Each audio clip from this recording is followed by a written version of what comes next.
Hello all student, कैसे हैं आप सब। आई होप कि आप सब बहुत ही अच्छे होंगे। ठीक है, जैसा कि आपने देखा फंडामेंटल का फर्स्ट क्लास जो मैंने पहले वाले वीडियो में कुछ कंप्यूटर के महत्वपूर्ण बातों के बारे में डिस्कस किया हुआ था। ठीक है, अब उसी फंडामेंटल का आपका अगला सेकंड क्लास आ गया है, तो चलिए स्टार्ट करते हैं।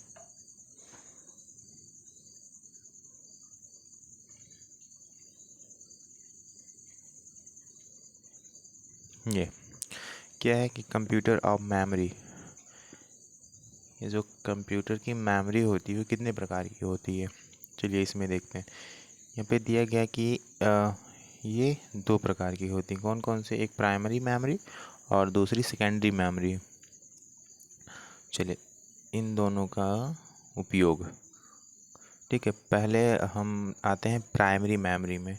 प्राइमरी मेमोरी में भी दो भाग होते हैं, इसके भी दो भाग होते हैं, ये यहाँ पे मैंने दर्शाया हुआ है। कौन कौन से होते हैं? एक रैम होता है, एक रोम होता है। ठीक है, तो पहले हम रैम के बारे में कुछ जानकारी प्राप्त करें। ये रैम, जैसा कि यहाँ पे हमने दिया हुआ है कि इसका पूरा नाम रैंडम एक्सेस मेमोरी है। ठीक, या कंप्यूटर की मुख्य मेमोरी होती है। ये जो है कंप्यूटर की मुख्य मेमोरी होती है जिसमें डाटा स्टोर किया जाता है।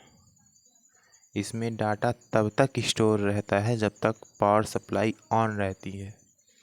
ठीक है, ये इसको ध्यान में रखिएगा। इसमें डाटा तब तक स्टोर रहता है जब तक इसमें पावर सप्लाई ऑन रहती है।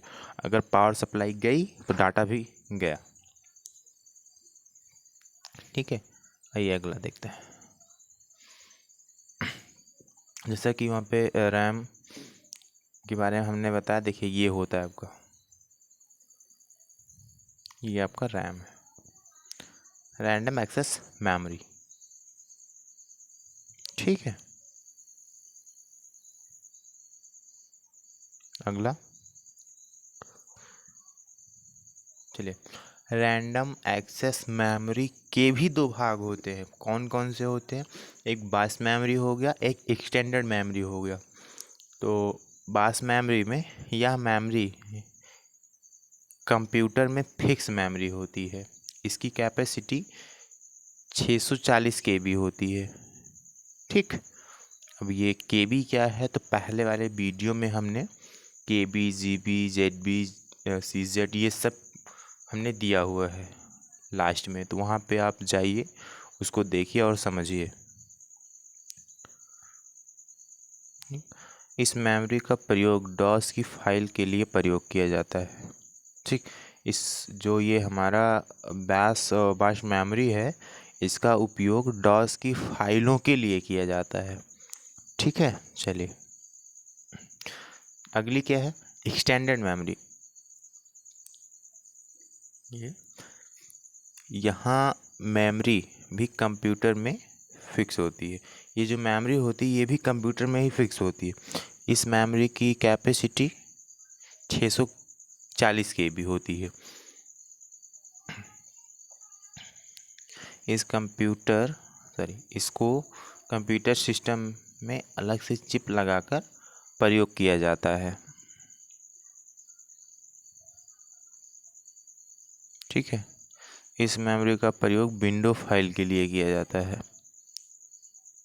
इस मेमोरी का प्रयोग विंडोज़ फाइल के लिए किया जाता है। इन सभी को आप ध्यान रखिएगा कहाँ पे किसका प्रयोग किया जाता है। बास मेमोरी वो डॉस के लिए था, ये विंडो फाइल के लिए है।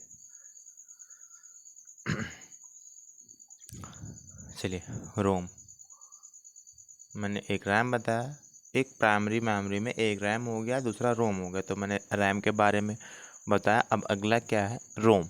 ठीक, इसका पूरा नाम यहाँ पे फुल फॉर्म करने का मतलब इसका फुल फॉर्म क्या है या पूरा नाम क्या है? रीड ओनली मेमोरी होता है। ठीक, इसमें दिए गए डाटा को केवल आप देखकर पढ़ सकते हैं और कोई बदलाव नहीं कर सकते। ठीक, सिर्फ आप डाटा को पढ़ सकते हो, देख के पढ़ सकते हो, कोई बदलाव नहीं कर सकते हो। ठीक है, ये आपका ये रोम हो गया, ये मैंने यहाँ पे दर्शाया हुआ है। तो चलिए अगला देखते हैं, अगला स्लाइड।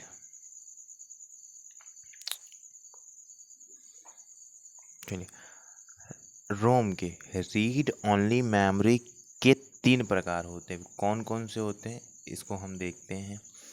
पहला क्या है, प्रोम, ठीक। दूसरा ई प्रोम, और तीसरा ई प्रोम, ठीक। तो हम पहले के बारे में, यानी कहने का मतलब प्रोम के बारे में जानते हैं। तो इसका पूरा नाम क्या है, प्रोग्रामेबल रीड ओनली मेमोरी, ठीक। पूरा फुल फॉर्म मैंने दिया हुआ है, ठीक है। ये प्रोग्रामेबल रीड ओनली मेमोरी, ठीक है। ये इसको आप ध्यान में रखिएगा। इस मेमोरी में प्रोग्राम के द्वारा डाटा फीड किया जाता है। यह डाटा बूटिंग के समय कंप्यूटर सिस्टम पर डिस्प्ले होता है। जब आपका कभी कंप्यूटर स्टार्ट होता है तो जो उसके स्टार्ट होने की प्रक्रिया होती है उसको हम बूटिंग बोलते हैं। क्या, जब आपका कंप्यूटर स्टार्ट हो रहा हो और उसके स्टार्ट होने की प्रक्रिया को हम बूटिंग बोलते हैं। चलिए दूसरा वाला क्या है, ई प्रोम। इसका पूरा नाम erasable programmable read only memory है, ठीक है। ये इसमें स्टोर किए गए डाटा अल्ट्रावायलेट के द्वारा इरेज किया जाता है, ठीक। और इरेज प्रोम में प्रोग्राम के द्वारा डाटा फीड किया जाता है, ठीक है। समझ में आई बात। चलिए ठीक, अगला देखते हैं। ना समझ में आई हो तो आप प्रीवियस करके देखना। अगला क्या है, ई प्रोम। इसका पूरा नाम electronical erasable programmable read only memory है, ये, ठीक। इस मेमोरी का प्रयोग बायोस की सेटिंग करने के लिए किया जाता है, ठीक है। चलिए, और जैसा कि हमने पीछे पढ़ा प्राइमरी मेमोरी, और ये आगे क्या है दूसरा वाला, सेकेंडरी मेमोरी, ठीक। सेकेंडरी मेमोरी कंप्यूटर की परमानेंट स्टोरेज डिवाइस होती है। यह वह जगह है जहां बड़ी मात्रा में डेटा और सॉफ्टवेयर प्रोग्राम को अस्थायी रूप से स्टोर किया जाता है। एक सेकेंडरी मेमोरी की स्टोरेज क्षमता अधिकतम 16 TB, कहने का मतलब टेराबाइट। देखिए वहाँ पे मैंने KB का नहीं लिखा था, यहाँ पे हमने TB का टेराबाइट दिया हुआ है, तक होती है। इसके विपरीत प्राइमरी मेमोरी अधिक से अधिक 32 GB, कहने का मतलब गीगाबाइट तक ही डेटा स्टोर कर सकती है, ठीक है। नेक्स्ट, सेकेंडरी मेमोरी को मुख्य रूप से 4 भागों में, देखो 4 भागों में डिवाइड किया गया है, वर्गीकृत किया गया है।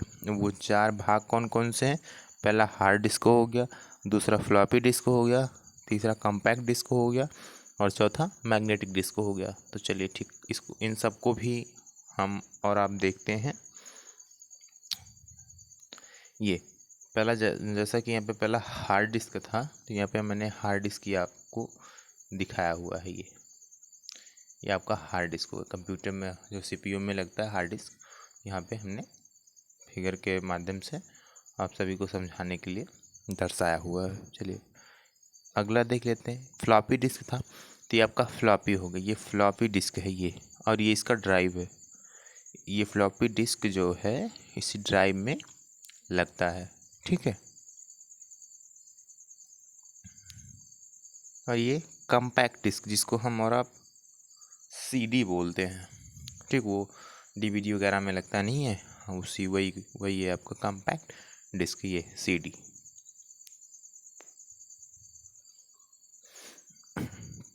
ये मैग्नेटिक डिस्क, यहाँ पे हमने मैग्नेटिक डिस्क का फिगर लगाया हुआ है आपके लिए, ठीक है। चलिए, हार्ड डिस्क, अब इसको हम समझ लेते हैं। हार्ड डिस्क, जिसे हार्ड डिस्क ड्राइव HDD भी कहा जाता है, एक non volatile memory hardware device है। कौन सी डिवाइस है? हार्डवेयर, ठीक, हार्डवेयर डिवाइस है। हार्डवेयर क्या होता है, सॉफ्टवेयर क्या होता है? जो आप देखकर और महसूस कर सकते हो और उसको टच करके भी महसूस कर सकते हो, वो हार्डवेयर हो गया।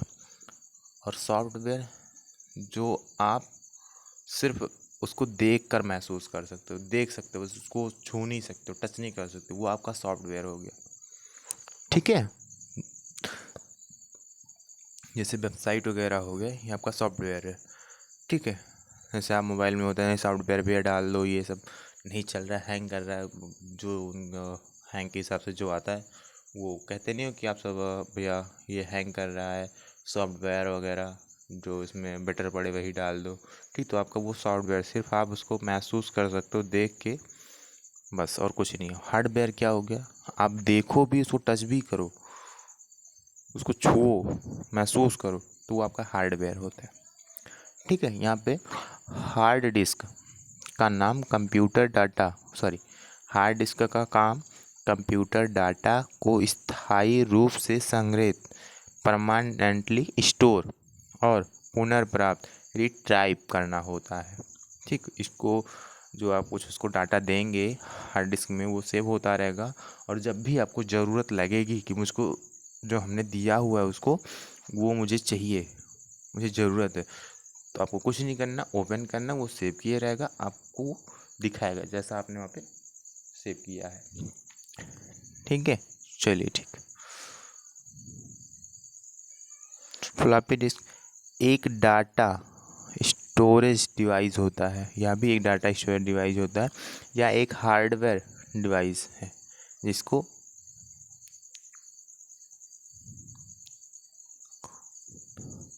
जिसका उपयोग, ठीक, कंप्यूटर का डाटा स्टोर करने के लिए किया जाता है, ये, ठीक, कंप्यूटर का डाटा स्टोर करने के लिए किया जाता है, या एक मैग्नेटिक डिस्क होती है, तथा अन्य हार्ड डिस्क के मुकाबले फ्लॉपी डिस्क पोर्टेबल होती है, जिसे एक जगह से दूसरी जगह पे ले जाया जा सकता हो, ठीक। चलिए, कंपैक्ट डिस्क जिसको हम सीडी बोलते हैं, एक ऑप्टिकल डिस्क या कंप्यूटर स्टोरेज डिस्क है, ठीक, जो डेटा को डिजिटल रूप से स्टोर करती है। और कंप्यूटर में कंपैक्ट डिस्क, इसको सीडी कहते हैं हम और आप, पोर्टेबल और सेकेंडरी स्टोरेज डिवाइस के रूप में प्रयोग किया जाता है। इसे आम तौर पे सीडी के नाम से जाना जाता है, ठीक है, ये कंपैक्ट डिस्क, ठीक। अगला क्या? मैग्नेटिक डिस्क, इसमें डाटा सीरियल वाइज स्टोर होता है, इसकी क्षमता 650 मेगाबाइट या MB, ठीक है, तक होती है। आजकल इसका उपयोग ना के बराबर है। मैग्नेटिक डिस्क वैसे भी मैंने आपको वहाँ पे फिगर पे दिखाया, कोई यूज़ नहीं करता। सीडी हो गया, पेन ड्राइव वगैरह हो गया, ये सब अभी प्रेजेंट टाइम में इन सब का यूज बहुत ही ज़्यादा हो रहा है, ठीक। चलिए, ठीक है, अच्छा लगे तो लाइक करिए, सब्सक्राइब करिए, समझ में आए तो अच्छी बात है, ना समझ में आए तो कमेंट में आप लिखना कि सर मुझे ये नहीं समझ में आया। मेरी कोशिश रहेगी आप सभी को समझाने के लिए, ठीक है। तो आज के लिए बस इतना ही, बाकी सब जो होगा फिर नेक्स्ट डे होगा। चलिए, ठीक है, धन्यवाद।